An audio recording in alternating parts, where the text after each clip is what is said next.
बिस्मिल्लाहिर्रहमानिर्रहीम। अस्सलाम वालेकुम नाज़रीन। अब्दुल गफ़्फ़ार हजीरा टीवी प्लेटफार्म से आपकी खिदमत में हाज़िर हूँ और मेरे साथ मौजूद हैं आज की इस प्रोग्राम में मोहतरम लतीफ़ अवान साहब। आज हम एक और समाजी इशू पर बात करेंगे।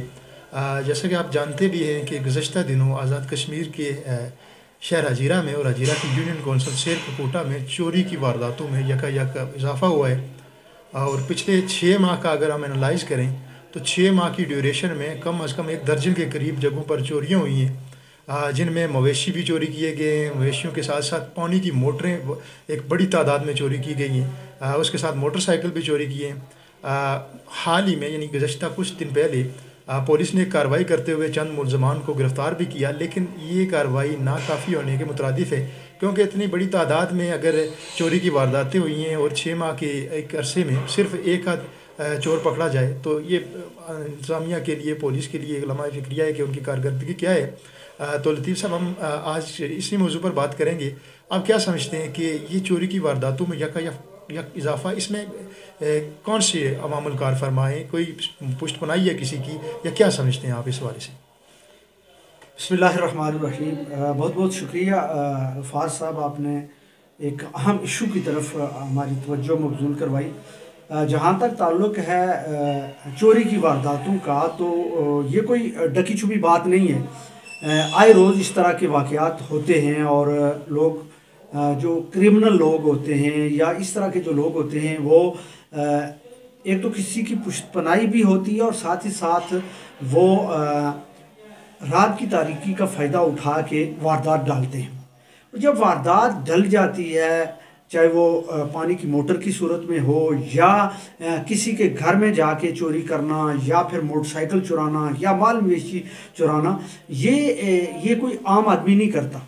ये प्रोफेशनल चोर होते हैं, डिकेत होते हैं, जिनका आए रोज़ यही काम होता है। और फिर वो लोग जो मनशियात के आदी होते हैं, जब उनको पैसे नहीं मिलते तो वो इस तरह के जो धंधे होते हैं या इस तरह के काम हैं वो करते हैं। अब असल बात है कानून पे अमल दरामद, कानून की अमलदारी, ये किस हद तक जो है वो इस पे अमल दरामद होता है। मतलब एक चोर पकड़ा गया, उसको पुलिस अरेस्ट कर लेती है, उसको फिर अदालत में पेश भी कर दिया जाता है, लेकिन कुछ दिनों के बाद आप सुनते हैं या देखते हैं कि वही चोर आपके मोहल्ले में, आपके शहर में, आपके इलाके में वो दंदनाता फिर रहा होता है। आखिर क्यों उसको छोड़ा जाता है? उसके दफात कौन से लगाए जाते हैं कि वो आए रोज़ चोरी करता है, फिर वो पुलिस उसको पकड़ के लाती है और फिर वो छूट जाता है, या उसके जो प्रोसिक्यूशन का सिस्टम है वो इतना कमज़ोर है, जो उस पर जो दफात हैं वो इतने कमज़ोर लगा दिए जाते हैं कि वो काबिल ज़मानत होते हैं और वो छूट के चला जाता है। अब देखें, पिछले दिनों 2-3 चोर जिन्होंने मोटरें चुराई थी उनको पुलिस ने अरेस्ट कर लिया, जाके रावलाकोट खाईगाला की हदूद में जाके उनको अरेस्ट किया। अब देखना यह है कि क्या वो छूटते हैं या उनको कोई सज़ा होती है। फिर इसी तरह बहुत सारे ऐसे इस तरह के लोग हैं जो चोरी की वारदातों में कई मरतबा उनको पुलिस पकड़ के लेके आती है, लेकिन वो फिर छूट के चले जाते हैं। उनकी आदत फिर बन जाती है, उनको उन पे कोई चेक एंड बैलेंस नहीं होता, उनको कोई सज़ा नहीं दी जाती कि वो आइंदा इस तरह के काम से वो बाज आ जाए। अब देखें, मैं आपको एक छोटी सी मिसाल दे दूँ। एक हमारी सहाफ़ी बरादरी के हमारे दोस्त हैं, समा न्यूज़ के रिपोर्टर हैं, उनके घर में पिछले दिनों एक चोरी की वारदात हुई और बहुत सारा साजो सामान जो है घर का जो है वो लेके चोर ले उड़े, लेकिन आज तक उन चोरों का सुराग ही नहीं मिला।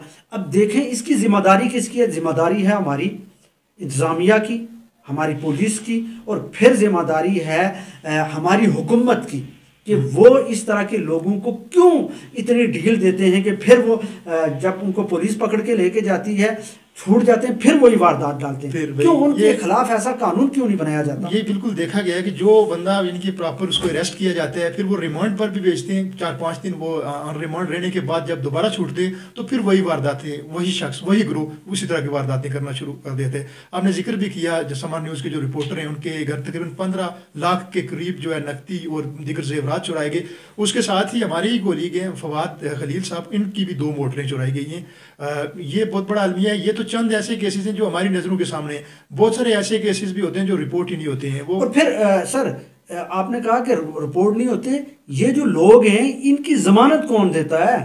سب سے بڑا جو سوالیہ نشان ہے وہ یہ ہے کہ ان کے پیچھے کوئی لوگ تو ہیں جو ان کی ضمانت دینے عدالت پہنچ جاتے ہیں. یہی چیز ہے جس پر ایک بار نہیں کئی بار پولیس ان کو گرفتار کرتی ہے. ہر بار 4-5 دن یہ ان کو پراپر قید رکھا جاتا ہے, ان کو ریمانڈ پر رکھا جاتا ہے, پھر یہ ضمانت پر رہا ہو جاتے ہیں, پھر وہ کیس اس طرح سے پراپرلی چلتا نہیں ہے, اور پھر دوبارہ یہ معاشرے میں اسی طرح دندناتے پھرتے ہیں, اور پھر عوام کا جو مال مسروقہ جو بھی چیزیں وہ لوٹتے ہیں. مویشیوں کے بھی بہت سارے معاملات کوکوٹا کے علاقے میں پچھلے دنوں آپ نے دیکھا بھی ہوگا, جو مویشی بیٹھک بلو سے تعلق رکھنے والا کوئی شخص ایک بھینس چوری کر کے لے کر جا رہا تھا, پھر دوسری بھی اس نے دیکھی اور وہ بھی اس نے چوری کرنے کی کوشش کی. تو یہ اس طرح کے معاملات بہت شدت اختیار کر چکے ہیں. انتظامیہ کے لیے یہ بھی ہے کہ صرف ایک آدھ کیس کی طرف نہ جائے. اب جو پولیس ہے وہ پراپر چھاپے مارتی رہے, پراپر دیکھتی رہے, ان کو پراپر ٹریس کرتی رہے ان لوگوں کو, اور تاکہ معاشرے میں امن و امان پیدا ہو سکے. لوگ چوری کی وارداتوں سے خوف زدہ ہیں, ان کے اندر خوف و ہراس پایا جا رہا ہے. اس مہنگائی کے دور میں وہ اپنی چیزوں سے محروم ہو رہے ہیں. تو اس لیے انتظامیہ کو بالخصوص پولیس کو چاہیے کہ وہ پراپرلی ان کو اریسٹ کرے, اور اریسٹ کر کے ہماری جوڈیشری کو بھی چاہیے وہ ان کو سزائیں سنائے تاکہ معاشرہ پرامن طریقے سے غفار صاحب, اس میں جوڈیشری کا ایک جو رول ہے وہ تو ہے. اب جب ان پہ دفعات ہی آپ نے کمزور لگانے ہیں تو پھر انہوں نے تو کل وہ ضمانت قابل ضمانت جب دفعات لگیں گے تو انہوں نے تو باہر ہی آنا ہے نا. جوڈیشری ان کو زبردستی قید تو نہیں رکھے گی نا.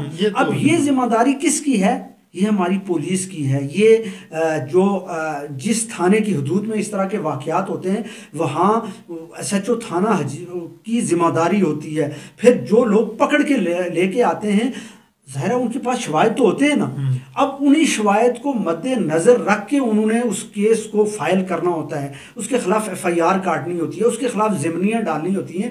تو جب یہ ساری چیزیں وہ تھرو پراپر کریں گے, اس پہ جو الزام ہوگا وہ حقیقی معنوں میں اس کو پولیس اگر ثابت کرنے کی کوشش کرے گی تو میرا نہیں خیال کہ وہ چھوٹ جائے گا. میں آپ کو بتاؤں کہ ایک ایسا شخص الجیرہ میں جو بڑے پیمانے پہ منشیات فروش تھا, اب اس پہ جب 9C لگا تو اب وہ آج تک وہ بند ہے اور وہ چھوٹنے والا نہیں, اس کو سزا ہوگی.